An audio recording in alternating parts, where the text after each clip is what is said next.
Тим часом Україна та Сполучені Штати Америки посилюють співпрацю у сфері контролю за використанням міжнародної допомоги, наданої Силам оборони України. Сьогодні, 31 січня, країни підписали меморандум про взаєморозуміння. Про це повідомляє прес-служба Міністерства оборони України. Як повідомляється, сьогодні міністр оборони України Рустем Умеров зустрівся з генеральним інспектором Міноборони США Робертом Сторчем у Києві.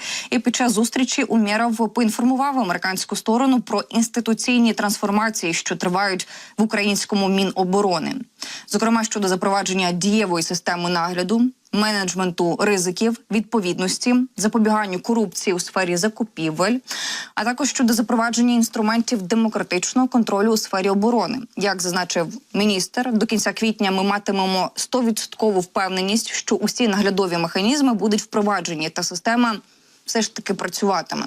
Умєров також наголосив, що посилення контролю і прозорості у використанні безпекової допомоги, яка надається Україні партнерами, є одним із пріоритетів у роботі відомства. У рамках цієї зустрічі Головна інспекція Міністерства оборони України та Офіс Генерального інспектора Міністерства оборони США підписали ось цей меморандум про взаєморозуміння. Мета цього документа – це посилення співпраці у сфері контролю за використанням міжнародної допомоги, яка нам надається. І серед іншого меморандум передбачає далі по пунктах. Перше. Обмін актуальною інформацією для виявлення, підтвердження та запобігання шахрайству або корупції, що впливає або стосується безпекової допомоги, яку США надають Україні.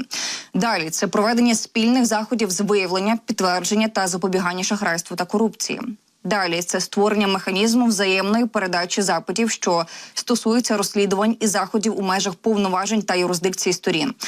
Також проведення періодичних зустрічей для визначення пріоритетних напрямків співробітництва для досягнення спільних цілей.